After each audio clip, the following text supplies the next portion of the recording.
Supreme court న్యాయమూర్తి N V Ramana గారి మీద అదే చీఫ్ జస్టిస్ గారి బర్త్డే గారికి వైఎస్ జగన్మోహన్ రెడ్డి గారు రాష్ట్ర ముఖ్యమంత్రి హోదాలో ఆయన లేఖ రాయడము కొంతమంది తప్పు అంటున్నారు, కొంతమంది ఒప్పు అంటున్నారు. అయితే ఒక ప్రొఫెసర్గా మీరేమంటారు? ఎవరైనా జడ్జి పైన ఏదైనా అభియోగాలు ఉంటే చీఫ్ జస్టిస్ ఆఫ్ ఇండియా కానీ ప్రెసిడెంట్ ఆఫ్ ఇండియా కానీ కంప్లైంట్ చేసుకోవచ్చు. ఇప్పుడు జగన్మోహన్ రెడ్డి గారు లేఖ పైన స్పందించి బర్త్డే గారు విచారణకు ఆదేశిస్తారని అనుకోవచ్చు.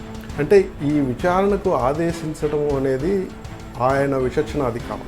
జస్టిస్ ఎన్వి రమణ గారు వారి సమీప కుటుంబ బంధువులు అమరావతి ప్రాంతంలో భూములు కొన్నారు. ఆయన ఆ ప్రాంతానికి సంబంధించిన వాడే అయిండొచ్చు. ఆ జిల్లాకు సంబంధించిన కొంతమంది అంటుంటారు ఆయన జిల్లాకు సంబంధించిన వాడు, ఆ ప్రాంతానికి చెందినవాడు పొలం కొంటే భూమి కొంటే తప్పేంటని. అయితే డేట్ ఆఫ్ పర్చేజ్ చాలా క్రూషియల్. అది ఎప్పుడు చేశారంటే ఈయన చంద్రబాబు నాయుడు చీఫ్ మినిస్టర్ అయిన తర్వాత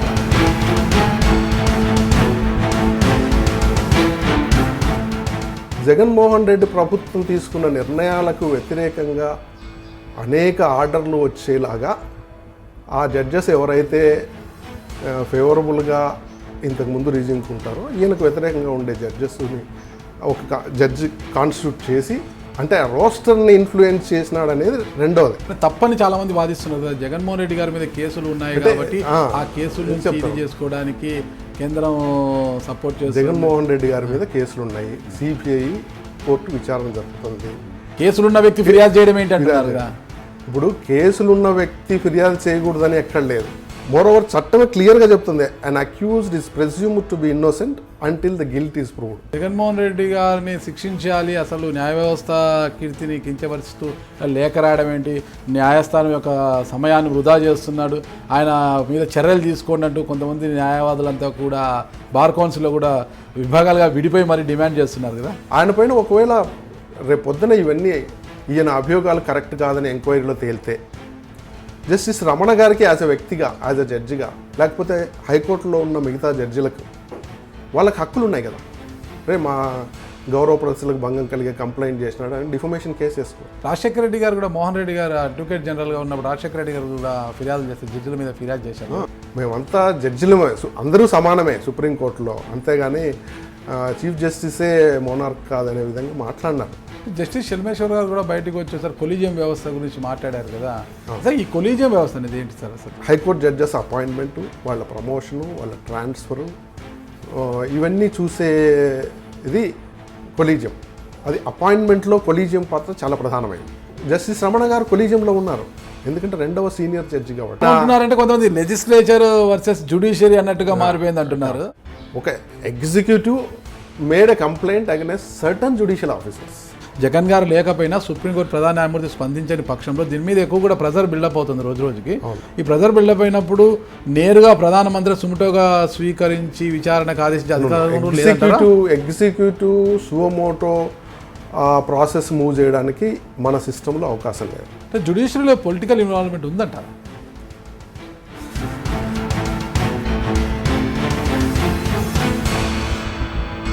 ప్రజలు ఒక పోలీస్ స్టేషన్కి పోయినా ఒకటే, సుప్రీంకోర్టుకు పోయినా ఒకటే, హైకోర్టుకు పోయినా ఒకటే అనే ఆలోచన వస్తే కోర్టుల మీద నమ్మకం పోతుంది. అయితే ఈ మధ్యకాలంలో కోర్టుల మీద కూడా నమ్మకం సన్నగిలిన మాట వాస్తవం. దానికి కారణాలు ఏంటంటే ఇప్పుడు నేను ఒక ఉదాహరణ చెప్తాను, నేను అంతకుమించి ఏం చెప్తాను. అదే Chandrababu Naidu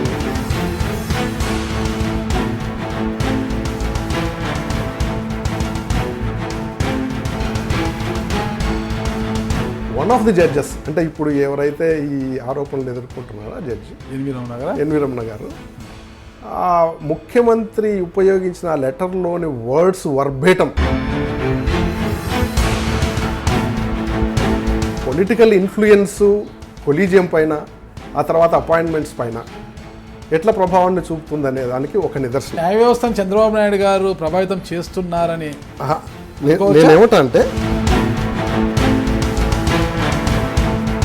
retired judge BN Swamy garu రాసిన పుస్తకాన్ని మీరు చదివారా? A caste capture by judiciary in AP అనేది ఒకటి రాశారు. పుస్తకం అంతా చదవలేదు కానీ దాని కంటెంట్స్ తెలుసు నాకు. ఆయన రాసిన దాంట్లో ఒక చిన్న అంశాలు చదువుతాను సార్, మీరు దానికి ఏకీభవిస్తారు చూడండి. ఒక కులం కబంధ హస్తాల్లో ఏపీ న్యాయ వ్యవస్థ అనే పుస్తకంలో జస్టిస్ ఎన్వి రమణ గురించి జస్టిస్ బిఎన్ స్వామి రాశారు. చంద్రబాబు అంతరంగిక కాపలాదారు జస్టిస్ ఎన్వి రమణ, చంద్రబాబు జడ్జీల మధ్య రమణ అనుసంధానకర్త, జడ్జీల అవసరాలను చూసుకునేవారు. సుప్రీంకోర్టు జడ్జి చేస్తామని పదవి విరమణ తర్వాత పోస్టులు ఇప్పిస్తాం ప్రలోభ పెట్టేవారు. ఏ ఫైల్ క్లియర్ కావాలన్నా రమణ ఆమోదం తప్పనిసరి. ఆశాహులంతా ఆయన ఇల్లు ఛాంబర్ ముందు క్యూ కట్టేవారు. జస్టిస్ సిన్హా సీజేగా ఉన్నప్పుడు డిఫాక్టో సీజే ఆయనే.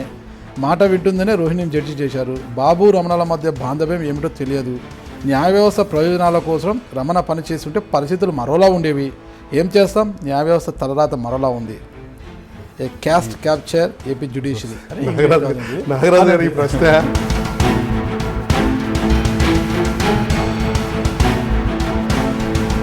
ముఖ్యమంత్రి గారు లేకపోయినా ఎలాంటి చర్యలు లేకుండా చీఫ్ జస్టిస్గా స్పందించకుండా మీరు చెప్పినట్టు ఏప్రిల్లో పదవి విరమణ చేశారనుకోండి, ఆయన ఇంకా 6 నెలల పాటు దీనిపైన ఏమీ డెసిషన్ తీసుకోకుండా అయితే ఉండరు.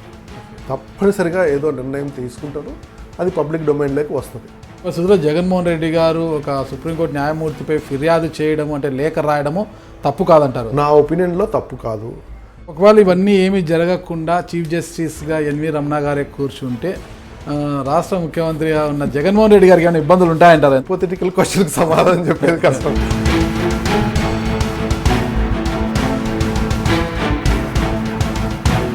జస్టిస్ ఎన్వి రమణ గారికి చంద్రబాబు నాయుడు గారికి మధ్య బాంధవ్యం ఉందంటారా?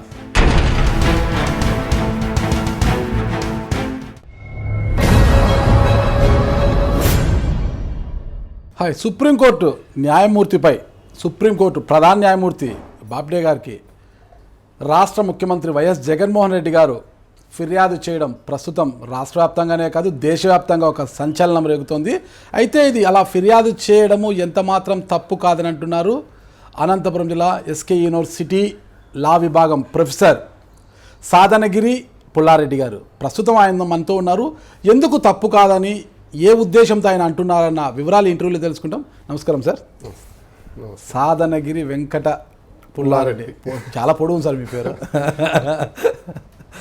ఎవరు పిలిచారు? సాధనగిరి వెంకట పుల్లారెడ్డి అని, ఎస్వి పుల్లారెడ్డి. ఓకే, షార్ట్ చేసుకున్నారు మీరు. ఓకే, సాధనగిరి అనేది short SV Pulla Reddy. Okay okay sir. SV university SK యూనివర్సిటీలో మీరు ఎంతకాలం పనిచేస్తున్నారు సార్ ప్రొఫెసర్గా? నేను 1990 నుంచి 90 ఆగస్టులో చేరా. Okay sir. అయితే మధ్యలో ఒక 1.5 సంవత్సరం నేషనల్ లా స్కూల్ బెంగళూరులో అసోసియేట్ ప్రొఫెసర్గా చేశాను. ఆ తర్వాత ఒక 4.5 సంవత్సరాలు 5 సంవత్సరాలు ఇథియోపియాలో అసోసియేట్ ప్రొఫెసర్గా ఇథియోపియాకు పోయారు. యుఎన్డిపి ప్రాజెక్ట్ కింద, యునైటెడ్ నేషన్స్ డెవలప్మెంట్ ప్రాజెక్ట్ కింద అక్కడ పనిచేశాను ఒక 5 సంవత్సరాలు. 2002 నుంచి 2007 వరకు గ్రీన్లో ఉన్నా యూనివర్సిటీలో. ఆ తర్వాత మళ్ళీ మన సేవలు అక్కడ కూడా అందించినారు అనమాట. యూనివర్సిటీకే కదా, అక్కడ కూడా అందించారు 5 సంవత్సరాలు. Okay okay sir. ఇప్పుడు ఎందులో న్యాయ కోవిధుల్ని తీర్చిదిద్దుతున్నారు, అంతా కూడా పట్టాలు ఇచ్చి పంపుతున్నారు ప్రతి ఏడాది కూడా. ప్రస్తుతం మీకు ఇంకా ఎందుకంటే మీరు న్యాయ విభాగానికి సంబంధించి ఒక ప్రొఫెసర్గా ఉన్నారు, అందుకే ఇంటర్వ్యూ కూడా మీకు చేయడం జరుగుతుంది. ఎందుకంటే ఈరోజు రాష్ట్రంలో ఏం జరుగుతుందో తెలుసు అనమాట. సుప్రీంకోర్టు న్యాయమూర్తి ఎన్వి రమణ గారి మీద, అదే చీఫ్ జస్టిస్ గారి బాబ్డే గారికి వైఎస్ జగన్మోహన్ రెడ్డి గారు రాష్ట్ర ముఖ్యమంత్రి హోదాలో ఆయన ఒక లేఖ రాయడం, అంటే ఒక ఫిర్యాదు కూడుకున్న ఒక లేఖ రాయడం అనేది ఒక సంచలనం జరిగింది. అలా లేఖ రాయడము కొంతమంది తప్పు అంటున్నారు, కొంతమంది ఒప్పు అంటున్నారు. భారతదేశ వ్యాప్తంగా కూడా అన్ని రాష్ట్రాల్లో బార్ కౌన్సిల్స్ కూడా విభాగాలుగా విడిపోయి ఎవరికి తోచినది వారు చెప్తున్నారు. అయితే ఒక ప్రొఫెసర్గా మీరేమంటారు? జగన్మోహన్ రెడ్డి గారు అలా లేఖ రాయడము, అంటే సుప్రీంకోర్టు చీఫ్ జస్టిస్ లేఖ రాయడము తప్పు అంటారా, ఒప్పు అంటారా? నేను సుప్రీంకోర్టు నిబంధనావళి, అంటే జడ్జెస్ ప్రవర్తన నిబంధనావళి ఒకటి జడ్జెసే అడాప్ట్ చేసుకున్నారు. 1997లో అడాప్ట్ చేసుకున్నారు. అది పబ్లిక్ 2014లో వచ్చింది. 2015 నుంచి అది ఆ నిబంధనావళి అమల్లో ఉంది. దాని ప్రకారము ఎవరైనా జడ్జి పైన ఇట్లాంటి ఆరోపణలు, అవినీతి ఆరోపణలు కానీ, లేకపోతే ఆయన మిస్కాండక్ట్ చేసినాడని కానీ, లేకపోతే ఈజ్ ఇన్కాంపిటెంట్ అనే అభియోగాలు చేసేవాళ్ళు చీఫ్ జస్టిస్ ఆఫ్ ఇండియాకి కానీ, ప్రెసిడెంట్ ఆఫ్ ఇండియాకి కానీ, ముఖ్యమంత్రి కాదు, నీవు నేను కూడా కంప్లైంట్ చేయవచ్చు. ఓకే. కాబట్టి ఒక ముఖ్యమంత్రికి ఆ హక్కు లేదు అనటం సరైనది. ఇది రాజ్యాంగపరంగా అలా చేయాల్సిన హక్కు ఉందా? సుప్రీంకోర్టు నిబంధనావళి ప్రకారమే కంప్లైంట్ చేసుకోవచ్చు. Okay sir. కాబట్టి ఇంకా ముఖ్యమంత్రికి హక్కు లేదనడానికి వీళ్ళు ఓకే సార్ వాళ్ళు ఆమోదించిన నిబంధనావళి. జడ్జెసే, జస్టిస్ వర్మ గారు చీఫ్ జస్టిస్ ఆఫ్ ఇండియా అయిన తర్వాత ఒక సర్క్యులేట్ చేశాడు among the high court judges, supreme court judges, మన నిబంధనావళి ఏ విధంగా ఉండాలా, మన ప్రవర్తన తీరు ఎట్లా ఉండాలనే దానిపైన వాటిపైన కొన్ని ప్రిన్సిపల్స్ రాసి అందరు సర్క్యులేట్ చేసి వాళ్ళందరి ఆమోదం తీసుకున్న తర్వాత దాన్ని అమల్లోకి తీసుకొచ్చారు. సో దాంట్లో ఎవరైనా జడ్జి పైన ఏదైనా అభియోగాలు ఉంటే చీఫ్ జస్టిస్ ఆఫ్ ఇండియాకి కానీ ప్రెసిడెంట్ ఆఫ్ ఇండియాకి కానీ కంప్లైంట్ చేసుకోవచ్చు. అయితే అది కాన్ఫిడెన్షియలా, పబ్లిక్ రివీల్ చేయొచ్చా అనే దాంట్లో కొంత కాంట్రవర్సీ ఉంది. ఒక సుప్రీంకోర్టు 95లో 1995 రవితేజ్ అనే సుప్రీంకోర్టు కేసులో సుప్రీంకోర్టు ఏం చెప్పిందంటే అట్లాంటి కంప్లైంట్స్ ఏమన్నా ఉంటే అది కాన్ఫిడెన్షియల్గా పెట్టాలని అంది. అయితే ఆ జడ్జిమెంట్ మీద దాదాపు గత 25 సంవత్సరాల నుంచి ఒక పెద్ద విమర్శ ఉంది. ఏంటంటే అది అట్లా కాన్ఫిడెన్స్ పెట్టడం వలన ఈవెన్ ఒక క్రెడిబుల్ కంప్లైంట్ కూడా ఇన్వెస్టిగేట్ చేయకపోతే, జడ్జెస్ ఎంక్వైరీ చేయకపోతే దానివల్ల ఉపయోగం ఉంది. కాన్ఫిడెన్షియల్గా పెడితే చాలా సందర్భాల్లో ప్రశాంత్ భూషణ్ గారు కూడా చెప్పారు, చాలా క్రెడిబుల్ కంప్లైంట్స్ను కూడా chief justice of India enquiry చేయలేదని ఆయన పబ్లిక్గా చెప్పారు. కాబట్టి ఈ జడ్జిమెంటు అసలు ఏ ఉద్దేశంతో అయితే ఈ కంప్లైంట్ చేయమని వాళ్ళ నిబంధనల్లో ఉంచారో ఆ ఉద్దేశం నెరవేరట్లేదు. కాబట్టి ఇది పబ్లిక్ చేస్తేనన్నా ఈ ప్రజాభిప్రాయం ఒత్తిడితోనన్నా ఎంక్వైరీ చేస్తారనేది ఒక ఇంటలెక్చువల్ ఒపీనియన్ ఈ దేశంలో ఆ జడ్జిమెంట్ వచ్చినప్పటి నుంచి. అందుకని పబ్లిక్ వస్తే పబ్లిక్లో అది పబ్లిక్ డిబేట్ అవుతుంది, పబ్లిక్ స్కాండల్ అవుతుందేమో అనే ఉద్దేశంతోనైనా జడ్జి గారు ఇన్వెస్టిగేట్ చేయొచ్చు కదా. ఎస్పెషల్లీ వెన్ అట్లాంటి కంప్లైంట్ ఆధారాలతో కూడింది అయితే, ఆ కంప్లైంట్ క్రెడిబిలిటీ ఉంటే I think supreme court judge enquiry చేయాల్సిన అవసరం అయితే వస్తుంది, తప్పకుండా చేయాలి చీఫ్ జస్టిస్ ఆఫ్ ఇండియా. అంటే ఇప్పుడు జగన్మోహన్ రెడ్డి గారు లేకపోయినా స్పందించి బాబ్డే గారు విచారణకు ఆదేశిస్తారని అనుకోవచ్చా? అంటే ఈ విచారణకు ఆదేశించడం అనేది ఆయన విచక్షణ అధికారం, supreme court chief justice of India. అయితే జగన్మోహన్ రెడ్డి గారు ఇచ్చిన కంప్లైంట్లో ఎంక్వైరీ చేయడానికి అవసరమైన క్రెడిబుల్ ఇన్ఫర్మేషన్ ఉందా, దానికి సంబంధించిన అంటే సబ్స్టాన్షియల్గా రేపు పొద్దున ఎంక్వైరీ జరిగితే సబ్స్టాన్షియేట్ చేసుకోగలిగిన ఎవిడెన్స్ ఉందా లేదా అనేది మనం చూడాల్సింది. ఇప్పుడు జగన్మోహన్ రెడ్డి గారు ఇచ్చిన లెటర్లో 2 ప్రధానమైన అంశాలు. ఒకటేమో జస్టిస్ ఎన్వి రమణ గారు వారి సమీప కుటుంబ బంధువులు, సమీప కుటుంబం కాదు వాళ్ళ కుటుంబమే, 2 కూతుర్లు ప్లస్ వాళ్ళ ఇన్లాస్ అమరావతి ప్రాంతంలో భూములు కొన్నారు. అది ఆ డేట్స్ కూడా చాలా క్రూషియల్. ఎప్పుడు కొన్నారంటే ఆయన ఆ ప్రాంతానికి సంబంధించిన వాడే అయిండొచ్చు, ఆ జిల్లాకు సంబంధించిన కొంతమంది అంటుంటారు ఆయన జిల్లాకు సంబంధించిన వాడు, ఆ ప్రాంతానికి చెందినవాడు పొలం కొంటే భూమి కొంటే తప్పేంటని. అయితే డేట్ ఆఫ్ పర్చేజ్ చాలా క్రూషియల్. అది ఎప్పుడు చేశారంటే ఈయన చంద్రబాబు నాయుడు చీఫ్ మినిస్టర్ అయిన తర్వాత అమరావతిని రాజధానిగా డిక్లేర్ చేసిన తర్వాత, అయితే ఆ రాజధాని పరిధులు డిక్లేర్ చేయకముందు, రాజధాని డిక్లేర్ చేసి రాజధాని పరిధులు డిక్లేర్ చేయకముందు కొన్నారు. అది ఆ ప్రైస్ కూడా కన్సిడరేషన్ కూడా ఇంపార్టెంట్. ఇప్పుడు ఎంత కొన్నారనేది ఆ రోజున్న మార్కెట్ రేటు కొన్నారా లేకపోతే తక్కువ ధరకు కొన్నారా అనేది దాన్ని బట్టే మనం కొన్నవాళ్ళు కరెక్ట్గా కొన్నారా లేదా. ఇప్పుడు నేను ఒక 10 తులాల బంగారు తీసిపోయి 5,000కి అమ్మినాడంటే ఎవరైనా అనుమానిస్తారు ఖచ్చితంగా. 5,000 కొన్నాడంటే కూడా కొన్నవాడిని అనుమానిస్తారు కదా.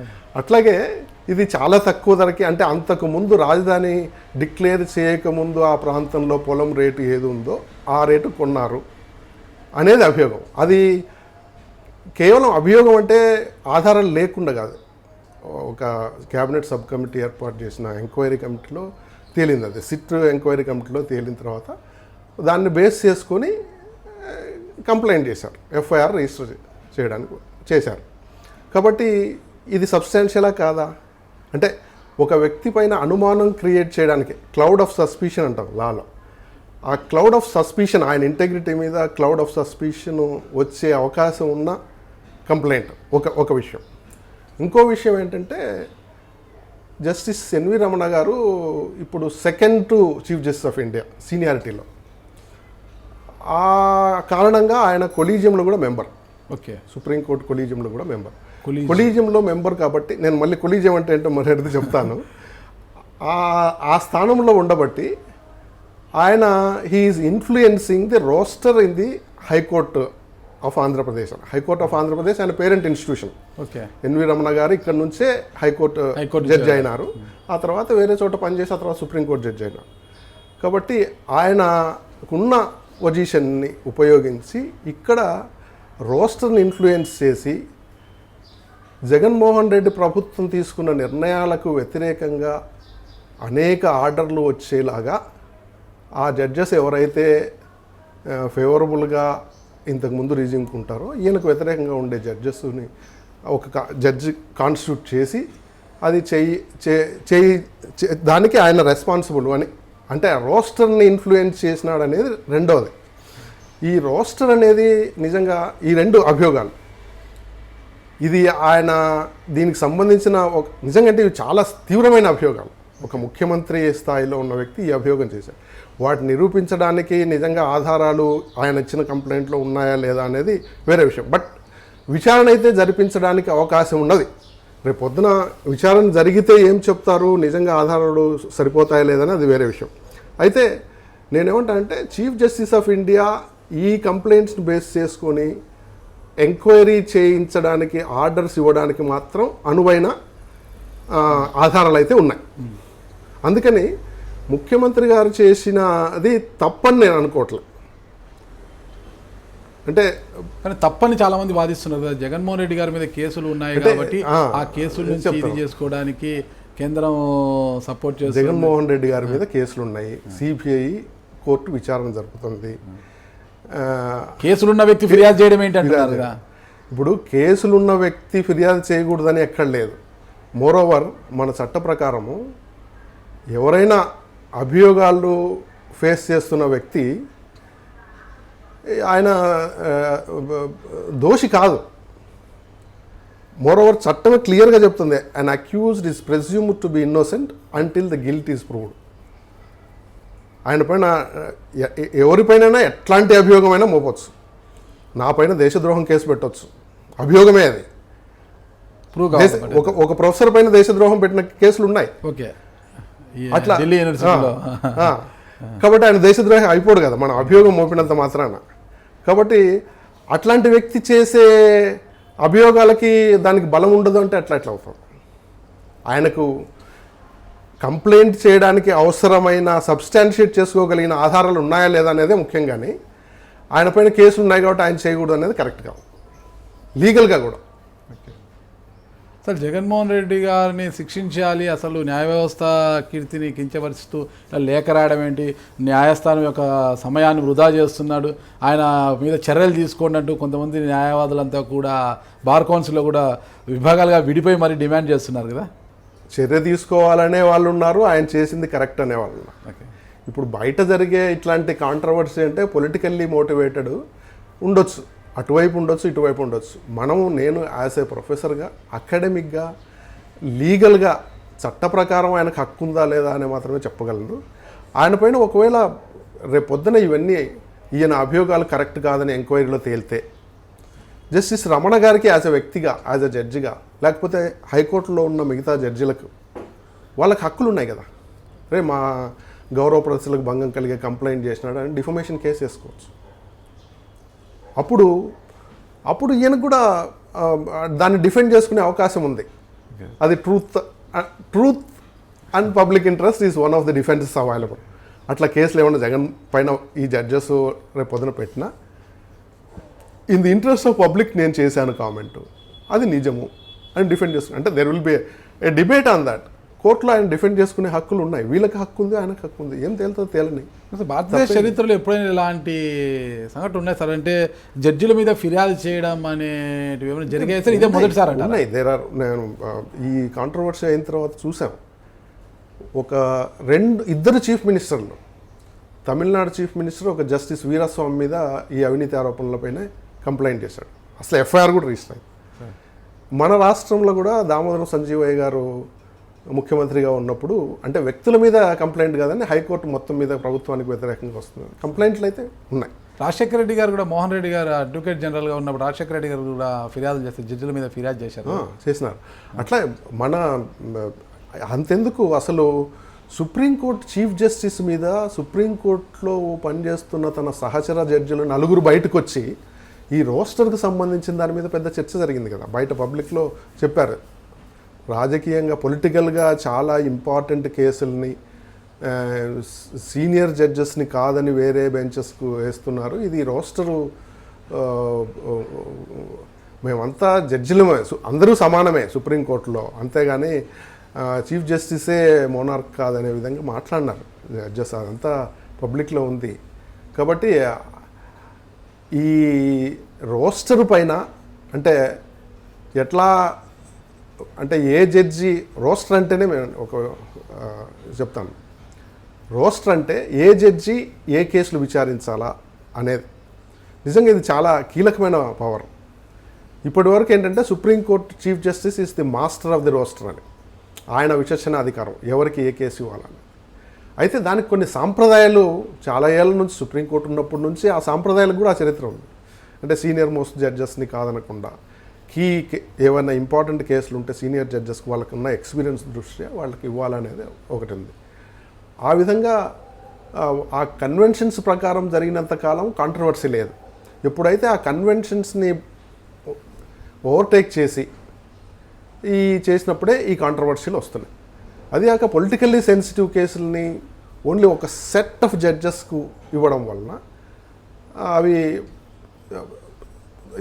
మొత్తం దేశ రాజకీయ పరిస్థితులనే ప్రభావితం చేసిన సందర్భాలు ఉన్నాయి. కాబట్టి అది జరగడం ప్రజాస్వామ్యానికి మంచిది కాదు. Institution supreme court, high court institution reputation కూడా అది కరెక్ట్ కాదు. ప్రజలకు ఈ వ్యవస్థల మీద నమ్మకం పోకుండా జాగ్రత్త పడాల్సిన అవసరం ఉందని సుప్రీంకోర్టు జడ్జెసే చెప్పారు. కాబట్టి అది అట్లాంటి కంప్లైంట్ చేయడంలో తప్పేం లేదు. జస్టిస్ షల్మేశ్వర్ గారు కూడా బయటకు వచ్చేసారు, కొలీజియం వ్యవస్థ గురించి మాట్లాడారు కదా. సార్ ఈ కొలీజియం వ్యవస్థ అనేది ఏంటి సార్ అసలుకి? కొలీజియం అంటే సుప్రీంకోర్టులో చీఫ్ జస్టిస్తో పాటు ఇంకొక 4 సీనియర్ మోస్ట్ జడ్జెస్, ఈ జడ్జెస్ హైకోర్టులో సుప్రీంకోర్టులో ఉన్న జడ్జెస్ వాళ్ళ హైకోర్టు జడ్జెస్ అపాయింట్మెంటు, వాళ్ళ ప్రమోషను, వాళ్ళ ట్రాన్స్ఫరు, ఇవన్నీ చూసే ఇది కొలీజియం. అపాయింట్మెంట్స్ అయితే ఈ కొలీజియం రికమెండ్ చేసిన వాళ్ళని సాధారణంగా president of India on the recommendation of the council of ministers at the national level వాళ్ళు అపాయింట్ చేస్తారు. అది అపాయింట్మెంట్లో కొలీజియం పాత్ర చాలా ప్రధానమైంది. ఇంకోటి ఈ ప్రమోషన్స్, ట్రాన్స్ఫర్స్ వాటిల్లో కూడా అది చాలా ప్రధానమైంది. అందుకని కొలీజియం చాలా ప్రాధాన్యత సంతరించుకుంది. ఈ కొలీజియంలో సీనియర్ జడ్జెస్ పాత్ర ఉంటుంది.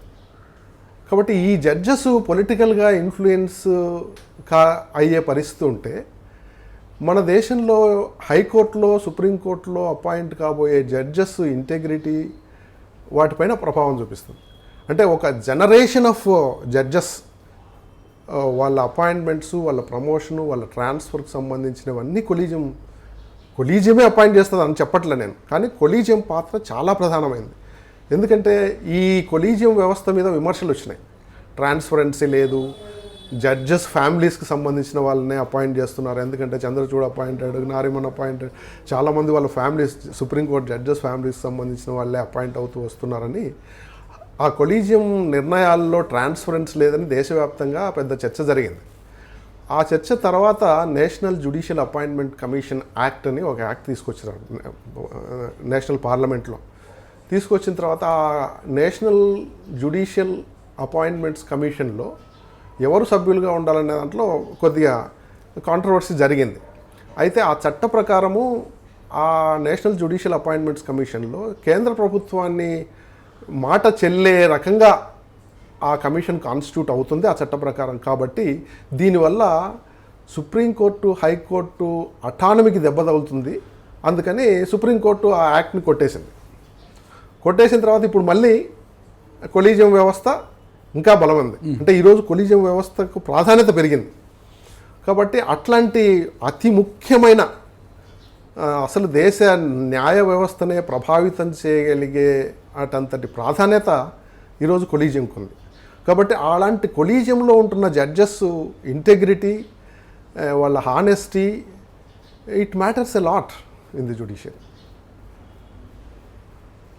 కాబట్టి ఇప్పుడు జస్టిస్ రమణ గారు కొలీజియంలో ఉన్నారు, ఎందుకంటే 2వ సీనియర్ జడ్జి కాబట్టి సుప్రీంకోర్టు. నేను రేపు పొద్దున ఐ థింక్ ఏప్రిల్లో ఇప్పుడున్న బాబ్డే గారు రిటైర్ అవుతారు. ఏప్రిల్ తర్వాత మేలో ఈయన సుప్రీంకోర్టు చీఫ్ జస్టిస్ ఇప్పుడున్న సాంప్రదాయాల ప్రకారం కావాలి. కాబట్టి అట్లాంటి వ్యక్తి పైన కొన్ని ఆరోపణలు వచ్చినాయంటే అదేదో ఆయన కాదు, ఆయనకు ఇంపార్టెంటే.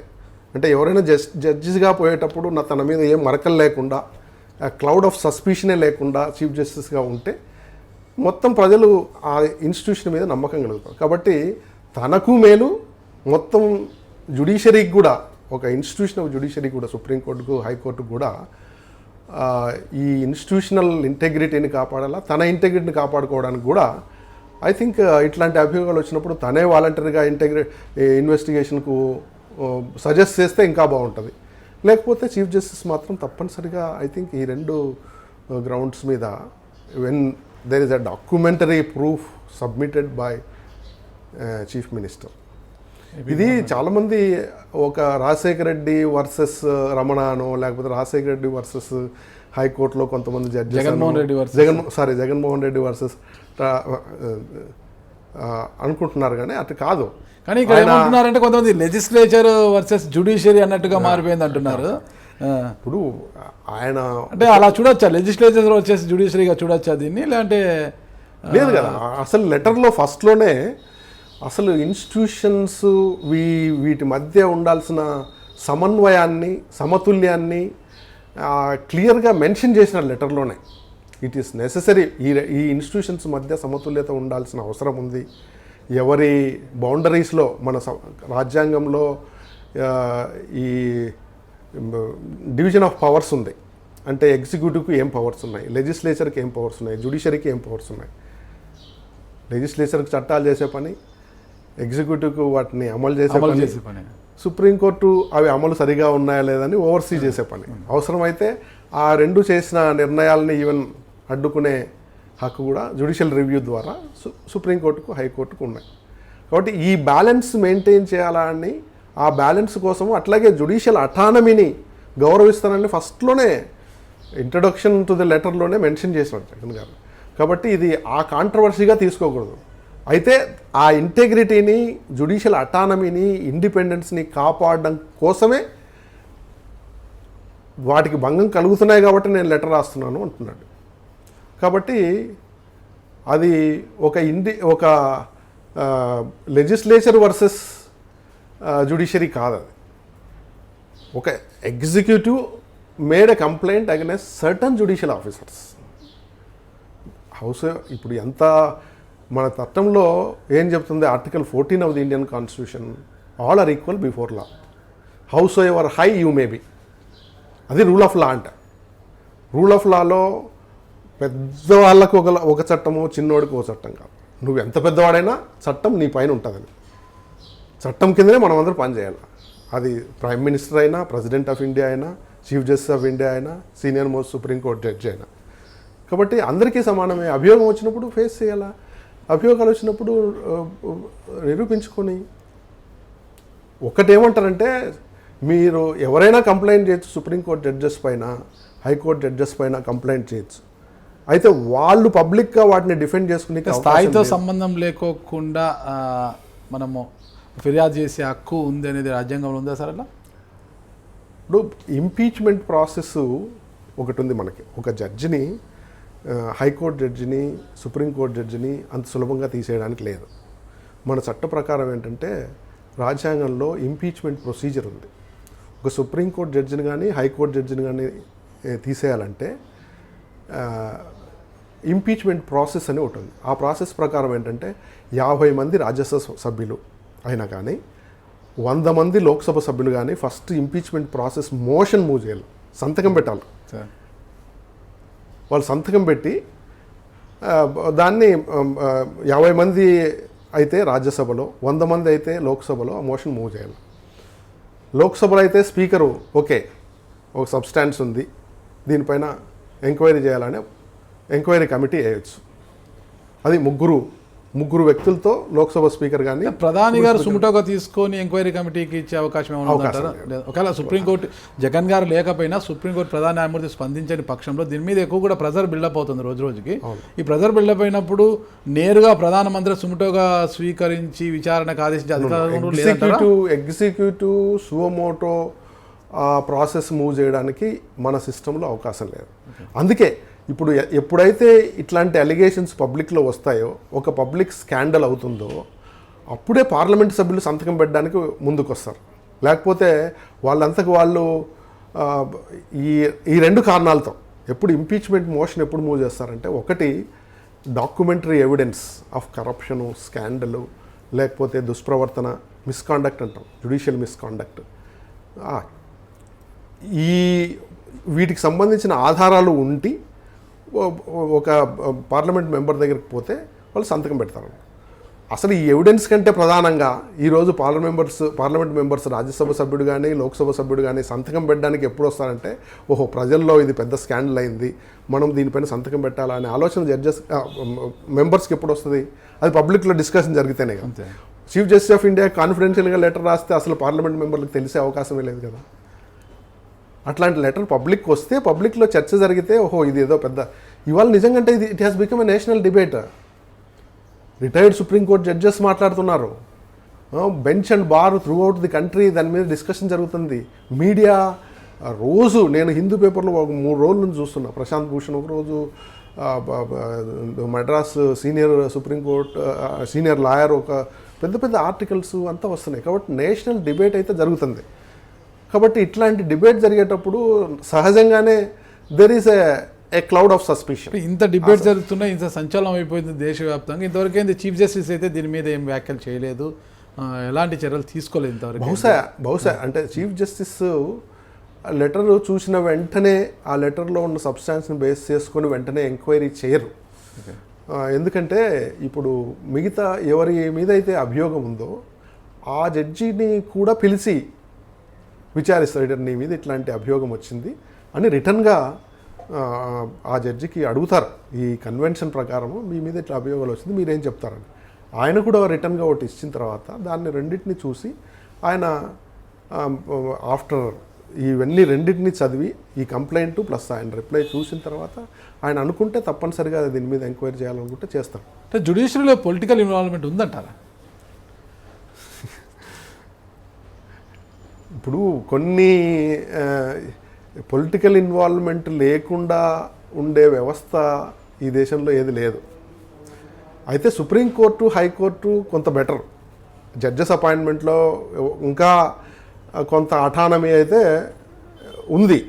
బట్ కంప్లీట్గా సుప్రీంకోర్టులో, హైకోర్టు జడ్జెస్ అపాయింట్మెంట్లో పొలిటికల్ ఇంటర్వెన్షన్ లేకుండానే అన్నీ జరుగుతున్నాయని నేనైతే అనుకోను. Judges hierarchy of the courts, supreme court, high court, lower courts, వాటిల్లో పనిచేసే public prosecutors, attorney generals, advocate generals, వీళ్ళందరూ ఉన్నారు.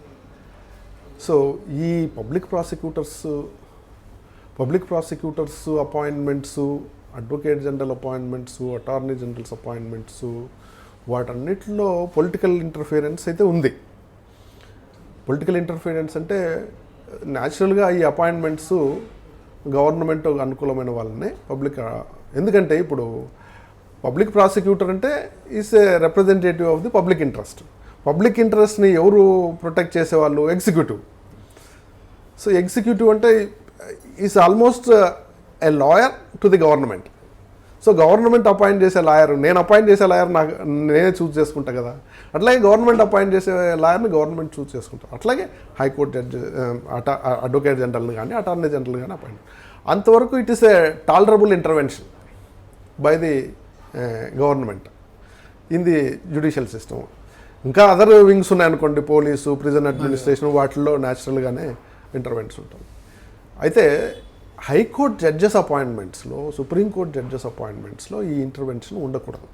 ఉంటే ది వెరీ అటానమీ అంటే స్వతంత్ర ప్రతిపత్తి, సుప్రీంకోర్టుకు హైకోర్టుకు ఉన్న స్వతంత్ర ప్రతిపత్తే భంగమైతే ప్రజలకు కోర్టులపైన నమ్మకం పోతే, అంటే ప్రజలు ఒక పోలీస్ స్టేషన్కి పోయినా ఒకటే, సుప్రీంకోర్టుకు పోయినా ఒకటే, హైకోర్టుకు పోయినా ఒకటే అనే ఆలోచన వస్తే కోర్టుల మీద నమ్మకం పోతుంది. నేను ఇథియోపియాలో కోర్టులకు వెళ్ళాను, చూశాను. 11 గంటల టైంలో మన కోర్టులు, ఈవెన్ లోయర్ కోర్టు కూడా బిజీగా ఉంటుంది. ఎక్కడ స్పేస్ ఉండదు, చెట్ల కింద పుట్ల కింద క్లయింట్లు అందరూ ఉంటారు. ఇథియోపియాలో సరిగ్గా 11 గంటలకి నేను హరార్ హైకోర్టుకి వెళ్తే ఒక్కరు లేరు, నిర్మానుష్యంగా ఉంది. ఏంటి విషయం అంటే, ఎవరు వస్తారు కంప్లైంట్ చేయడానికి? ఇప్పుడు హైకోర్టు అటానమస్గా లేనప్పుడు గవర్నమెంట్ ఏం చెప్తే అది వింటే ఇంకా ఎందుకు కోర్టుకి ఎందుకు పోవాలా? స్టేషన్కి పోతే సరిపోతుంది, లేకపోతే రాజకీయ నాయకుల దగ్గర పోతే సరిపోతుంది అనుకుంటారు. ఇప్పుడు గవర్నమెంట్ అట్లాంటి సిచ్యువేషన్ కొన్ని దేశాల్లో, అంటే మోస్ట్ ఆఫ్ ది ఆఫ్రికన్ కంట్రీస్లో హైకోర్ట్స్ పైన ప్రజలకు నమ్మకం లేదు కాబట్టి కోర్టుల దగ్గర పోరు. మన దేశంలో ఇంకా కోర్టుల పైన నమ్మకం ఉంది, జనాలు వెళ్తున్నారు కోర్టులకి, కేసు లిటిగేషన్ పెరుగుతుంది అంటే కోర్టుల మీద, జడ్జెస్ మీద నమ్మకం ఉందని. అయితే ఈ మధ్యకాలంలో కోర్టుల మీద కూడా నమ్మకం సన్నగిలిన మాట వాస్తవం. అందుకు కారణం, దానికి కారణాలు ఏంటంటే, ఇప్పుడు నేను ఒక ఉదాహరణ చెప్తాను, నేను అంతకుమించి ఏం చెప్పాను. అదే చంద్రబాబు నాయుడు రిజిమ్లో కొంతమంది జడ్జెస్ అపాయింట్మెంట్ వేకెన్సీస్ పడితే ఆ ప్యానెల్ పంపించేటప్పుడు చంద్రబాబు నాయుడు గారు ఒక లెటర్ రాశారు. ఆ లెటర్ కంటెంట్స్ ఏంటో మీకు తర్వాత చెప్తా. అది లెటర్ పంపించినాడు. ఆ లెటరు కొలీజియం, అంటే చీఫ్ జస్టిస్ ఆఫ్ ఇండియాకి పంపించినారు కాబట్టి దాంట్లో కొలీజియం డిస్కషన్లో వచ్చింది. వన్ ఆఫ్ ది జడ్జెస్, అంటే ఇప్పుడు ఎవరైతే ఈ ఆరోపణలు ఎదుర్కొంటున్నారో ఆ జడ్జి ఎన్వి రమణ గారు, ఆ ముఖ్యమంత్రి ఉపయోగించిన ఆ లెటర్లోని వర్డ్స్ వర్బేటం ఆయన దాన్ని సపోర్ట్ చేస్తూ కొలీజియంలో మాట్లాడినాడని, దాన్ని చలమేశ్వర్ గారు అభ్యంతరం పెట్టినారని వచ్చింది. అంటే పొలిటికల్ ఇన్ఫ్లుయెన్సు కొలీజియం పైన, ఆ తర్వాత అపాయింట్మెంట్స్ పైన ఎట్లా ప్రభావాన్ని చూపుతుందనే దానికి ఒక నిదర్శనం. అంటే ఒక హైకోర్టు జడ్జిగా అపాయింట్ అయ్యేటప్పుడు ఒక జడ్జిని అనుకుంటే, అరే నా appointment is due to the chief minister. ఒక జడ్జి ఎవరో రోహిణినో ఎవరో ఒక ఓపెన్గా చెప్పేసింది, రోహిణి కదా, నా అపాయింట్మెంట్కి కారణం పలానా ముఖ్యమంత్రినో పలానా ఆర్థిక శాఖ మంత్రినో ఓపెన్గా చెప్పడం వలన ప్రజలకు ఎట్లా నమ్మకం కలుగుతుంది? ఇప్పుడు నేనే ఒక హైకోర్టు జడ్జి అయితే నా అపాయింట్మెంట్కు ప్రధానమైన కారణం ముఖ్యమంత్రి అంటే న్యాచురల్గా నా లాయల్టీస్ ఎక్కడుంటాయి? ఇప్పుడు న్యాయ వ్యవస్థను చంద్రబాబు నాయుడు గారు ప్రభావితం చేస్తున్నారని నేనేమిటా అంటే, అది వాస్తవమా కాదా అనేది ఏదైనా ఎంక్వైరీ జరిగితే తెలుస్తుంది.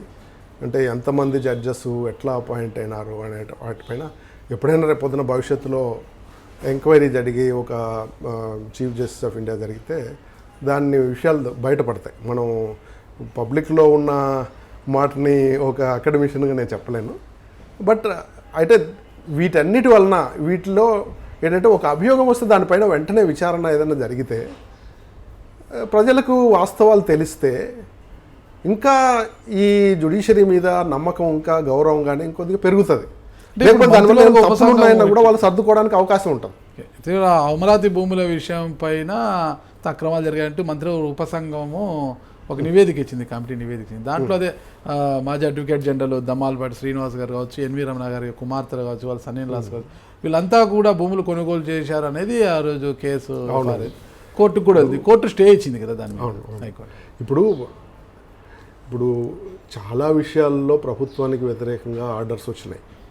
ఇప్పుడు వాటిపైన చాలా చర్చలు జరుగుతున్నాయి. కొంతమంది కొన్ని ఆర్డర్స్ని సపోర్ట్ చేయొచ్చు, కొంతమంది వ్యతిరేకించవచ్చు. అయితే మోస్ట్ అస్టానిషింగ్, ఆశ్చర్యం కలిగించేది, పబ్లిక్ కాన్సైన్స్కి షాక్ కలిగించే ఆర్డరు మన హైకోర్టు ఒకటి ఇచ్చింది. ఏంటంటే ఈ ఎఫ్ఐఆర్ని ఏదైతే ఎంక్వైరీ జరుగుతుందో ఈ అమరావతి కేసులకు సంబంధించి కొంతమంది భూములు కొన్నారు, ఇట్లా ఎవరికైతే ఇన్సైడర్ నాలెడ్జ్ ఉందో రాజధాని ఎక్కడొస్తుంది, రాజధాని పరిధులు ఏంటివి అనే నాలెడ్జ్ తెలిసిన వాళ్ళు కొంతమంది, ఆనాడున్న రూలింగ్ పార్టీకి సంబంధించిన వ్యక్తులు, వాళ్ళ స్నేహితులు, పొలిటికల్ పార్టీకి సంబంధించిన వాళ్ళు, వాళ్ళకి సంబంధించిన కంపెనీసు ఇవన్నీ అక్కడ ప్రాపర్టీస్ కొన్నారు అనే అభియోగంతో ఆ సబ్ కమిటీ అపాయింట్ చేసిన నివేదిక ఇస్తే ఆ నివేదికని ఎఫ్ఐఆర్ చేస్తే దానిపైన ఎఫ్ఐఆర్ను బేస్ చేసుకొని అరెస్ట్ చేస్తారనే ఉద్దేశంతో దమ్మాలపాటి కోర్టుకు వెళ్ళాడు, పిటిషన్ వేస్తే దాదాపు రాత్రి కోర్టు టైం అయిపోయింది, రాత్రి 9 గంటలప్పుడు. అంటే నేను టైం ఎందుకు చెప్తున్నానంటే అనుమానం రావడానికి, అంటే ఎమర్జెన్సీ అయితే మనకు ఏదైనా హబియస్ కార్పస్ లాంటిది మధ్యరాత్రి అయినా కోర్టులు వినాల. అయితే ఈ కేసు రాత్రి 9 గంటలప్పుడు విన్నారు జడ్జెస్. విని 2 ఆర్డర్స్ ఇచ్చారు. ఒకటి, stop the further investigation, and most importantly the second one, ఈ ఎఫ్ఐఆర్ ఏదైతే పోలీస్ స్టేషన్లో రిజిస్టర్ చేశారో దాంట్లో ఉన్న కంటెంట్స్ పబ్లిక్ డిస్క్లోజ్ చేయొద్దండి, మీడియాకి ఇవ్వద్దండి. అంటే మీడియా వాయిస్ని రేపొద్దున నొక్కే ప్రయత్నం అది. అంటే మీడియాలో రాకపోతే ఏంటి ప్రమాదం ఏమవుతుందంటే, అట్లా కాదు, మీడియా ద్వారానే ప్రజలు వాళ్ళ వాక్ స్వాతంత్రాన్ని ఎక్సర్సైజ్ చేసుకుంటారు. మన ఆర్టికల్ 19 ప్రకారము వాక్ స్వాతంత్ర హక్కు ఏ సందర్భంలో దాన్ని లిమిట్ చేయొచ్చు, ఏ సందర్భంలో దాన్ని రెస్ట్రిక్ట్ చేయొచ్చు అంటే ఈ దేశ సమగ్రతకి, సార్వభౌమ అధికారానికి, ఈ దేశ భద్రతకి ఏదైనా ముప్పు వస్తుందంటే, లేదంటే కంటెంప్ట్ ఆఫ్ కోర్టు అవుతుందంటే, లేదంటే ఎవరైనా రెప్యుటేషన్ భంగం అవుతుందంటే అప్పుడు చేయొచ్చు. అయితే వీటిని ఏ విధంగా జస్టిఫై చేస్తారు? ఒక ఎఫ్ఐఆర్లో ఉన్న కంటెంట్స్ పబ్లిక్ డిస్క్లోజ్ చేయకపోతే నేను ఏ విధంగా తెలుసుకుంటాము ఏం అలిగేషన్ జరిగినాయి అనేది? మనందరికీ ఆ హక్కు ఉందా లేదా తెలుసుకోవాలని? ఎప్పుడు నేను ఒక నిర్ణయానికి వస్తాను, ఒక మీనింగ్ఫుల్గా నేను ఎప్పుడు మాట్లాడగలుగుతాను? నా దగ్గర ఇన్ఫర్మేషన్ ఉంటేనే కదా నేను మాట్లాడేది. ఆ ఇన్ఫర్మేషన్ ఎవరు ప్రొవైడ్ చేయాలా? మీడియా ప్రొవైడ్ చేయాలా? మీడియాలో ఇది పబ్లిష్ చేయకూడదంటే ప్రజలకు తెలిసేది ఎట్లా? ప్రజలు తెలుసుకోవాలి కదా. మరి కోర్టు ఎందుకు, హైకోర్టు అలాంటి తీర్పునిచ్చిందంటే? అది నిజంగా it is shocking. There was no precedent. ఇంతవరకు ఎఫ్ఐఆర్లో కంటెంట్స్ పబ్లిక్ డిస్క్లోజ్ చేయకూడదు, మీడియా వాటిని రాయకూడదు అని చెప్పడం అనేది ఇట్ ఈస్ అన్ప్రెసిడెంటెడ్. అండ్ నేను ఎందుకు చెప్పానంటే it is shock to the public conscience. అంటే ఇప్పుడు మనకి ఏది రైటు ఏది రాంగ్ అనే విచక్షణ జ్ఞానం ప్రతి రేషనల్ హ్యూమన్ బీయింగ్ ఉంటుంది. అట్లాగే పబ్లిక్ అందరూ, ఇప్పుడు నేను ఒక బయాస్డ్గా చెప్పొచ్చు, నాకు ఒక అఫిలియేషన్ ఉంటే ఒక పార్టీకో లేకపోతే ఇంకో వ్యక్తికో నేను బయాస్డ్గా ఉండొచ్చు. It is a shock to the public conscience అంటే పబ్లిక్లో ఎవరు కూడా జనరల్గా రీజనబుల్ హ్యూమన్ బీయింగ్ ఎవరు కూడా ఈ ఆర్డర్ కరెక్టు అని చెప్పలేరు. అట్లాంటి ఉత్తర్వు హైకోర్టు ఇవ్వడం మాత్రం అది కరెక్ట్ కాదు. దానికి ఏమైనా ప్రభావితమై చేశారంటారు, అలాంటి తీర్పు ఇచ్చారంటారా, లేదంటే ఏమన్నా ఇతర కారణాలు ఉండొచ్చు అంటారా? అది ప్రభావితం చేశారా అనేదే ఇప్పుడు ఇన్వెస్టిగేట్ కావాల్సింది. ఇప్పుడు నేను ప్రభావితం అయినారని చెప్పలేను. రమణ గారు ప్రభావితం చేసినారనేది ఒకవేళ ఎంక్వైరీలో తేలాలి. Chief justice of India enquiry conduct చేస్తే ఒక ముగ్గురుతో, సీనియర్ జడ్జెస్తో, సీనియర్ సుప్రీంకోర్టు జడ్జి, ఇప్పుడు ఆ ఎంక్వైరీ కూడా దేర్ ఇస్ అ ప్రాబ్లం. ఈ నిబంధనావళి ప్రకారం, సుప్రీంకోర్టు అడాప్ట్ చేసిన నిబంధనావళి ప్రకారం సీనియర్ సుప్రీంకోర్టు జడ్జిలతో ఎంక్వైరీ జరపాలి. అయితే ఈయన చీఫ్ జస్టిస్ తర్వాత ఈయనే సీనియర్ కాబట్టి మిగతా జడ్జెస్ అందరూ జూనియర్సే. ప్రశాంత్ భూషణ్ గారు రాశారు, ఇప్పుడు తన జూనియర్స్ తన పైన ఎంక్వైరీ జరపడం అంటే అది క్రెడిబుల్ ఎంక్వైరీ కాదు. అది క్రెడిబుల్ ఎంక్వైరీ జరపాలంటే రిటైర్డ్ సుప్రీంకోర్టు జడ్జెస్, బాగా ఇంటెగ్రిటీ ఉన్న సుప్రీంకోర్టు జడ్జెస్ చాలామంది ఈ దేశంలో ఉన్నారు. ఆ జడ్జెస్తో ఎంక్వైరీ జరపాలా అని చెప్తున్నాను. నేను తప్పనిసరిగా ప్రశాంత్ భూషణ్ ఇచ్చిన అభిప్రాయంతో ఏకీభవిస్తున్నా. అట్లా సీనియర్ జడ్జెస్తో ఎంక్వైరీ జరిపి తీరాల. Retired judge BN Swamy garu రాసిన పుస్తకాన్ని మీరు చదివారా? A caste capture by judiciary in AP అనేది ఒకటి రాశారు. పుస్తకం అంతా చదవలేదు కానీ దాని కంటెంట్స్ తెలుసు నాకే. కంటెంట్స్ అంటే రివ్యూల్లో కానీ దానిపై జరిగిన డిస్కషన్, ఆ పుస్తకంలో అంశాలు హాట్ టాపిక్ అయిపోయాయి మొత్తం కూడా. ఏంటంటారు అసలు? కరెక్ట్, ఈ కాంటెక్స్ట్లో అవి హాట్ టాపిక్స్ అయినాయి. ఎందుకంటే కొంతమంది రాజకీయ నాయకులు జ్యుడిషియరీని ఎట్లా ఇన్ఫ్లుయెన్స్ చేస్తున్నారు, కాస్టు ఎంత ప్రభావాన్ని చూపుతుంది జ్యుడిషియరీలో అనేది ఆ పుస్తకంలో ఉన్న కంటెంట్స్గా మనం అనుకుంటున్నాము. But political influence and supreme court అనే దానిపైన స్వామి గారు రాసినారు. అంతకు ముందు కూడా చాలామంది ఉపేంద్ర పక్షి గారు రాశారు ఇండియన్ సుప్రీంకోర్ట్ అండ్ పాలిటిక్స్ అని. అంతకుముందు ఫారిన్ ఆథర్స్ కూడా రాసిన పుస్తకాలు ఉన్నాయి. అంటే సుప్రీంకోర్టు హైకోర్టులు పొలిటికల్ ఇన్స్టిట్యూషన్స్ కాదు అనలేం అనే అభిప్రాయం స్థూలంగా వాళ్ళు ఎక్స్ప్రెస్ చేసింది. అయితే ఇది స్వామి గారి కంక్లూషన్ అయితే పొలిటికల్ ఇన్స్టిట్యూషనే కాదు, పొలిటికల్లీ ఇన్ఫ్లుయెన్సబుల్ ఇన్స్టిట్యూషన్ అనే పద్ధతిలో ఆయన పుస్తకం ఉంది. దానిపై ఆయన దగ్గర ఆధారాలు కూడా ఉన్నాయి. ఆయన రాసిన దాంట్లో ఒక చిన్న అంశాలు చదువుతాను సార్, మీరు దానికి ఏకీభవిస్తారు చూడండి. ఒక కులం కబంధ హస్తాల్లో ఏపీ న్యాయ వ్యవస్థ అనే పుస్తకంలో జస్టిస్ ఎన్వి రమణ గురించి జస్టిస్ బిఎన్ స్వామి రాశారు. చంద్రబాబు అంతరంగిక కాపలాదారు జస్టిస్ ఎన్వి రమణ. చంద్రబాబు జడ్జీల మధ్య రమణ అనుసంధానకర్త. జడ్జీల అవసరాలను చూసుకునేవారు. సుప్రీంకోర్టు జడ్జి చేస్తామని పదవి విరమణ తర్వాత పోస్టులు ఇప్పిస్తాం ప్రలోభ పెట్టేవారు. ఏ ఫైల్ క్లియర్ కావాలన్నా రమణ ఆమోదం తప్పనిసరి. ఆశాహులంతా ఆయన ఇల్లు ఛాంబర్ ముందు క్యూ కట్టేవారు. జస్టిస్ సిన్హా సీజేగా ఉన్నప్పుడు డిఫాక్టో సీజే ఆయనే. మాట వింటుందనే రోహిణిని జడ్జి చేశారు. బాబు రమణల మధ్య బాంధవ్యం ఏమిటో తెలియదు. న్యాయ వ్యవస్థ ప్రయోజనాల కోసం రమణ పనిచేసి ఉంటే పరిస్థితులు మరోలా ఉండేవి. ఏం చేస్తాం, న్యాయ వ్యవస్థ తలరాత మరోలా ఉంది. A caste capture AP judiciary అని రాశారు. ఆయన ప్రస్తావించారు కదా, దాంతో మీరు పూర్తిగా ఎక్కువ అది కరెక్టా కాదా అనేది, ఆ ఒపీనియన్ కరెక్టా కాదా, స్వామి గారి ఒపీనియన్ కరెక్టా కాదా, చంద్రబాబు నాయుడు కరెక్టా, ఈ విషయంలో జగన్ కరెక్టా లేకపోతే రమణ కరెక్టా అనే దానికంటే వ్యవస్థల మీద నేను మాట్లాడతాను. వ్యవస్థకు ఒకప్పుడున్న ఆ అటానమీ అయితే ఈరోజు లేదనేది వాస్తవం. అది నేను చెప్పేది కాదు, దేశంలో మొత్తం ఇంటలెక్చువల్ ఒపీనియన్ కూడా అదే ఉంది. కాబట్టి కొంత వ్యవస్థ మీద నమ్మకం సడలైన మాట వాస్తవమే. ఈరోజు దాన్ని మళ్ళీ గతంలో ఏ విధమైన దానికి క్రెడిబిలిటీ గౌరవం అయితే ఉందో దాన్ని తీసుకురావాల్సిన అవసరం అయితే ఉంది. అందుకే ఈ చర్చకు ప్రాధాన్యత అందరిపైన. ఇప్పుడు సుప్రీంకోర్టు పైన ఉంది, ప్రైమ్ మినిస్టర్ ఆఫ్ ఇండియా పైన ఉంది, కౌన్సిల్ ఆఫ్ మినిస్టర్స్ పైన ఉంది.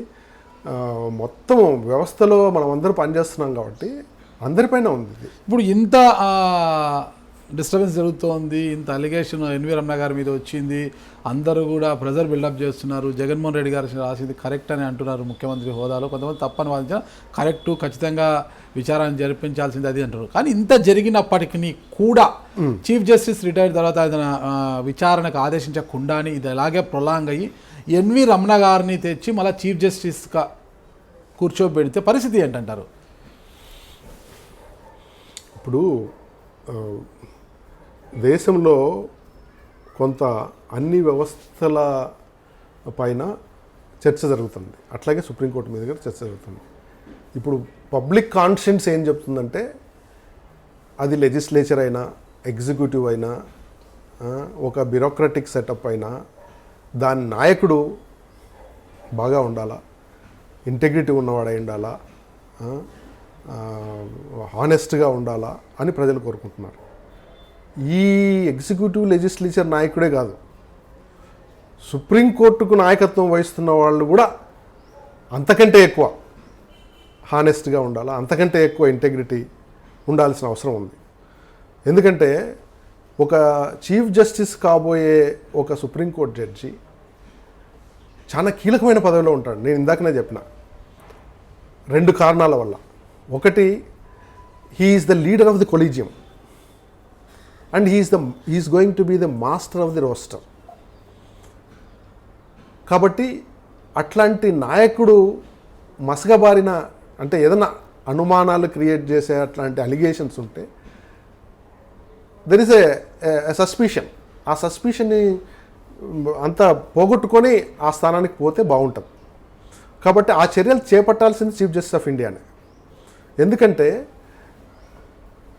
ఒక 2 సంవత్సరాలు ఒక వ్యక్తి చీఫ్ జస్టిస్ స్థానంలో ఉండి కొలీజియాన్ని ఇన్ఫ్లుయెన్స్ చేయగలిగి, కొలీజియంలో ఒక మాట ఉంది, in consultation with the chief justice of India, president of India appoint judges అని. ఇన్ కన్సల్టేషన్ అంటే ఆ వర్డ్ కన్సల్టేషన్కి మన సుప్రీంకోర్టు ఇంటర్ప్రిటేషన్ ఇచ్చింది. జడ్జెస్ అపాయింట్మెంట్స్ కేసెస్లో 3 సుప్రీంకోర్టు జడ్జిమెంట్స్లో అల్టిమేట్గా కోర్టు చెప్పింది ఏంటంటే కన్సల్టేషన్ మీన్స్ కాంకరెన్స్ అని. కన్సల్టేషన్ అంటే ఊక నువ్వు ఆయన ఒపీనియన్ అడుక్కొని నీ ఇష్టం వచ్చిన వాళ్ళని అపాయింట్ చేసే కాదు, కాంకరెన్స్ అని. Chief justice of India has to concur అంటే ఆయన ఒప్పుకుంటేనే ఆ జడ్జిని అపాయింట్ చేయాలి.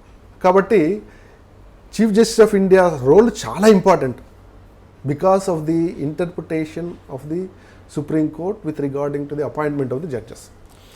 ఆ తర్వాత నీకు ఇందాక చెప్పిన కొలీజియం, ఈ because of the power of the chief justice of India in choosing the roster. So ఈ రోస్టరు మొత్తం దేశ గమనాన్ని మార్చేయగలదు.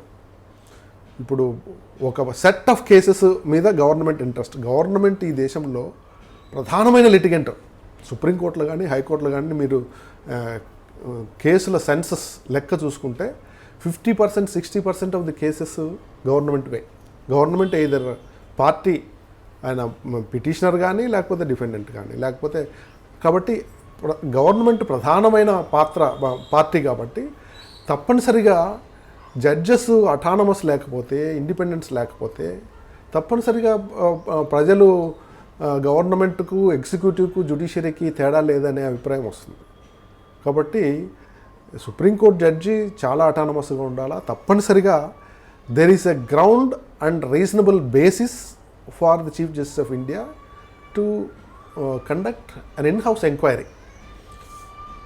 ఎంక్వైరీ కండక్ట్ చేసి ఇన్హౌస్ ఎంక్వైరీలో సబ్స్టాన్షియల్ ఎవిడెన్స్ ఉంది అనుకుంటే the matter can be referred to the prime minister and president of India. ముఖ్యమంత్రి గారు లేఖపైన ఎలాంటి చర్యలు లేకుండా, చీఫ్ జస్టిస్గా స్పందించకుండా మీరు చెప్పినట్టు ఏప్రిల్లో పదవీ విరమణ చేశారనుకోండి, ఆయన అంతవరకు నేను అనుకోను చీఫ్ జస్టిస్ ఆఫ్ ఇండియా ఇంకా 6 నెలల పాటు దీనిపైన ఏమీ డెసిషన్ తీసుకోకుండా అయితే ఉండరు.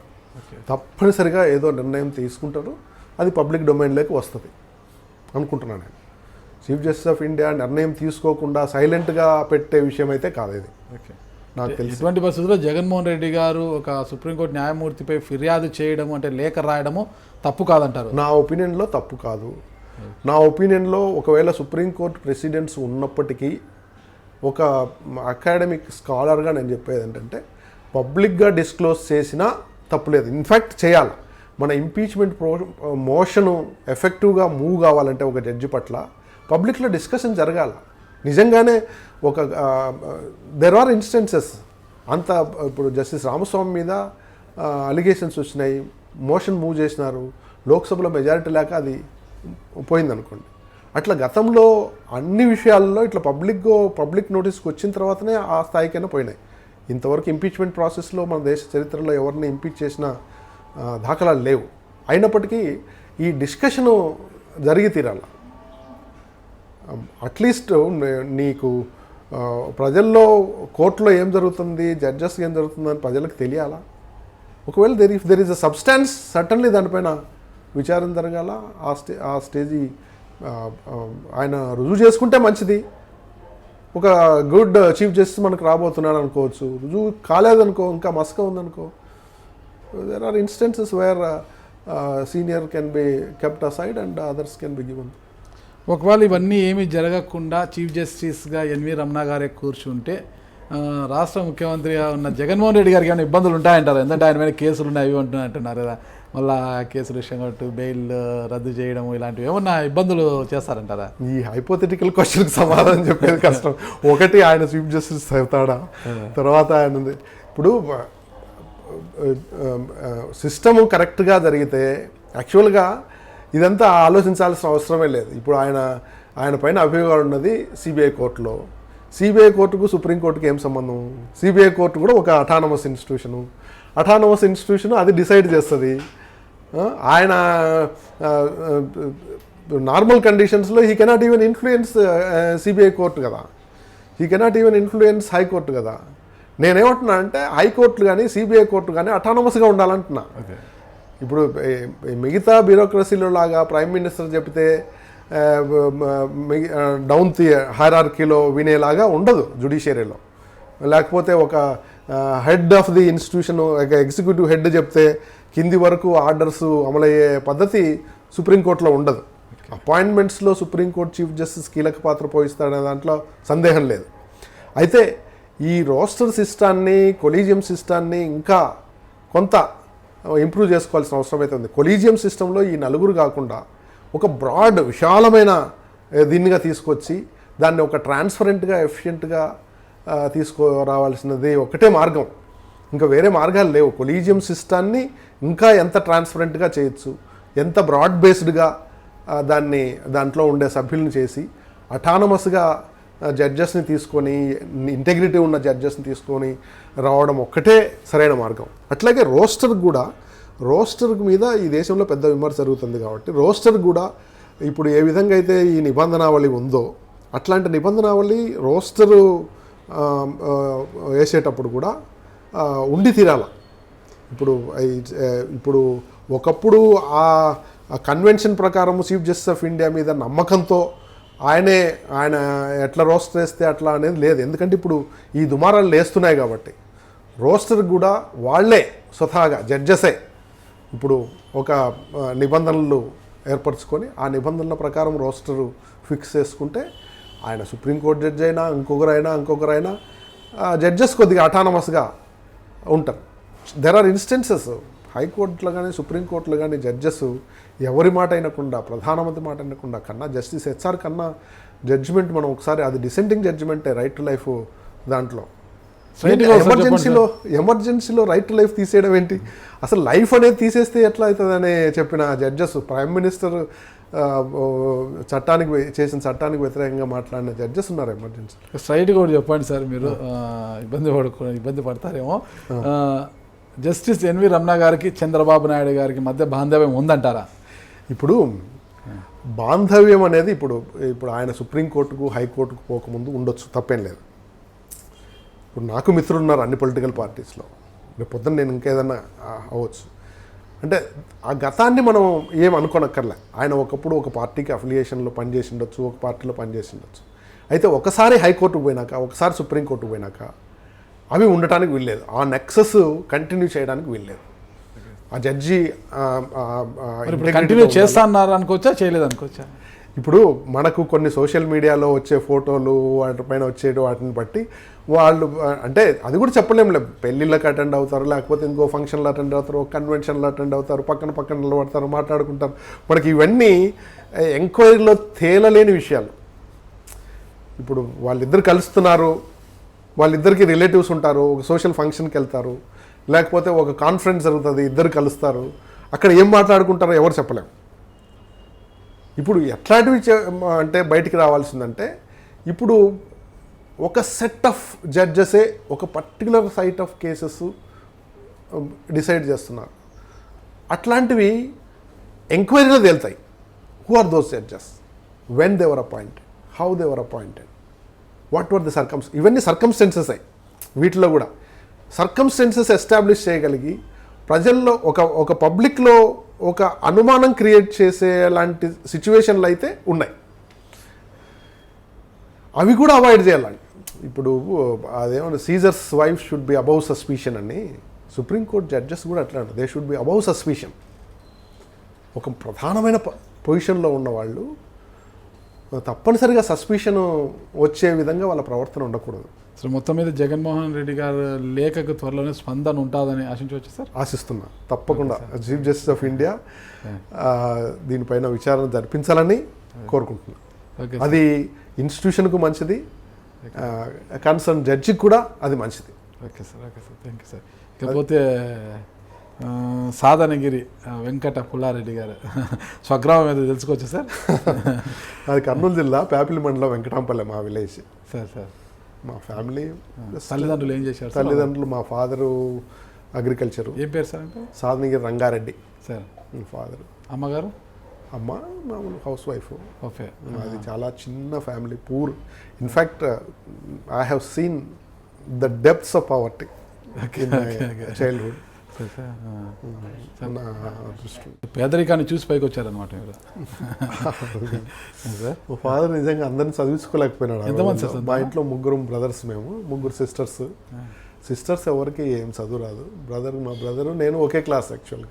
మా బ్రదర్ నాకంటే మంచి బ్రిలియంట్. సార్ ఏం చేస్తున్నారు సార్? సార్ ఆయన ఇప్పుడు బేతంచెర్లో ఈనాడు ఏజెన్సీ ఉండే.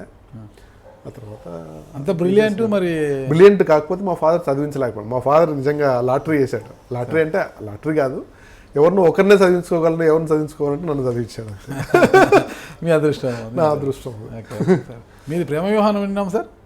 అవును. Okay sir. మా భార్య నాకు సబ్ జూనియర్ కొచ్చిన్ యూనివర్సిటీలో. మాది ఇంటర్ కాస్ట్ మ్యారేజ్. అంటే చాలామంది నా అడ్వర్సరీస్, ప్రత్యర్థులు అనకూడదు, అడ్వర్సరీస్ అంటారు. నీ పేర్లో రెడ్డి చూసి మేడం మోసపోయి పెళ్లి చేసుకుందని.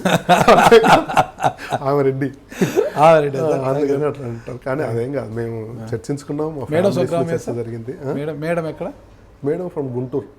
ఓకే. గుంటూరు దగ్గర వరగానే అని, ఓకే సార్, సిరిపురం దగ్గర ఒక 30 కిలోమీటర్లు గుంటూరు టౌన్కి. వాళ్ళ father deputy director agriculture, retired, expired. Okay sir. వాళ్ళ ఫ్యామిలీ అంతా. మీకు ఎంతమంది సంతానం సార్? నాకు 2 కూతుర్లు సార్. 2 పెళ్ళిళ్ళు అయిపోయినాయి. అమెరికాలో ఉన్నారు. ఒక పాప, కెనడాలో ఒక పాప ఉంది. Okay sir. ఈ కరోనా సమయంలో ఎలాంటి ప్రికాషన్స్ తీసుకుంటున్నారు అసలుకి? కరోనా గురించి ఏంటి మీ అభిప్రాయం? నేను చాలా జాగ్రత్తలు తీసుకున్నాను. సార్ అయితే ఒక ఇన్ఎవిటబుల్ జర్నీ చేయాల్సి వచ్చింది. తిరుపతికి, అట్లా నెల్లూరు, ఒంగోలుకు ఒకసారి పోయిస్తున్నాను. ఆ మరుసటి రోజు నాకు, అంటే మీరేం భయపడనక్కర్లేదు, సెప్టెంబర్ 6వ తేదీ నేను కొద్దిగా సిమ్టమ్స్ ఉంటే టెస్ట్ చేయించుకున్నాను. పాజిటివ్ అని తేలింది. ఒక దాదాపు 15 రోజులు ఇంట్లోనే, 15 కాదు, 4 రోజులు ఇంట్లో ఉన్నా. బట్ 15 రోజుల తర్వాత మళ్ళీ టెస్ట్ చేయించుకున్నాం. ఇద్దరు నా మిస్సెస్ని. ఆమెకేం రాలేదు, ఆమెకు నెగిటివే ఉంది మొదటి నుంచి. ఇద్దరు పోయి టెస్ట్ చేయించుకున్నాం. నెగిటివ్ వచ్చిన తర్వాత కూడా జాగ్రత్తల్లోనే ఉన్నాం సార్. కాకపోతే విధులు నిర్వర్తించాలి కదా, యూనివర్సిటీలో పోతున్నాము సార్. సార్ స్టూడెంట్స్ ఆన్లైన్లో లాగిన్ అయితే క్లాసులు తీసుకుంటున్నాము, లేకపోతే online classes. Okay sir. Online classes చెప్తున్నాను. ఆన్లైన్ క్లాసులు చెప్తున్నాం. అంతకుమించి ఇంకెక్కడ పబ్లిక్ వాటికి పోవట్లేదు. అయితే ఈరోజు మా శేషే సార్ చనిపోయారు, మా కొలీగ్. ఏంటి సార్ భవిష్యత్తు లక్ష్యం ఏంటి మీకు? నెక్స్ట్ రిటైర్డ్ తర్వాత ఏం చేయాలనుకుంటున్నారు? నాకేం పెద్ద లక్ష్యాలు ఏం లేవు. కోర్టుకి ఏమైనా వెళ్తారా ప్రాక్టీస్కి? కోర్టుకి వెళ్ళాలనుకుంటున్నా. మన హైకోర్టు, ఒకవేళ హైకోర్టు కర్నూలుకి వస్తే, హైకోర్టు కర్నూలు ఎవరో డెసిషన్ తీసుకున్నప్పుడు ఎవరో అడిగితే చెప్పినాను కూడా, హైకోర్టు కర్నూలుకి వస్తే ఇక్కడ నుంచి పోయి కోర్టుకు పోయి తీసుకోవచ్చు అనేది ఆలోచన. Okay sir. ఖచ్చితంగా సార్. మీరు ఆశించినట్లుగా జగన్మోహన్ రెడ్డి గారి లేఖకు జస్టిస్ బాబ్డే గారు, చీఫ్ జస్టిస్ బాబ్డే గారు త్వరలో స్పందించి చర్యలు తీసుకుంటారని స్పందించాలనుకుంటున్నా. ఈ దేశంలో ప్రజాస్వామ్యం మనుగడ సాధించాలంటే, కోర్టులు చాలా నియమ నిబద్ధతలతో ఉండాలా, స్వతంత్రంగా ఉండాలా, న్యాయబద్ధంగా జస్టిస్ డెలివరీ చేయాలి. కాబట్టి తప్పనిసరిగా ఎవరిపైనైనా అనుమానాలు, అభియోగాలు ఉంటే వాటిని క్లియర్ చేయాల్సిన బాధ్యత సుప్రీంకోర్టు జడ్జి పైన, చీఫ్ జస్టిస్ ఆఫ్ ఇండియా పైన ఉంది. ఖచ్చితంగా అలాగే చేస్తారని నాకు నమ్మకం ఉంది. ఓకే సార్, ఆశిద్దాం సార్, మనం కూడా ఆశిద్దాం. Thank you sir. Thank you. Hello, this is Renu Desai. Please subscribe to iDream. Subscribe iDream. Please subscribe iDream. Please subscribe to iDream. For more videos, subscribe iDream. Hi, this is Revati Chaudhary. For more videos, please subscribe iDream. For more videos, please subscribe iDream. మీరందరూ కూడా iDream ఛానల్ని subscribe చేయాలని కోరుకుంటున్నాను. I'm Sucharita, Home Minister of Andhra Pradesh. For more videos, subscribe iDreams.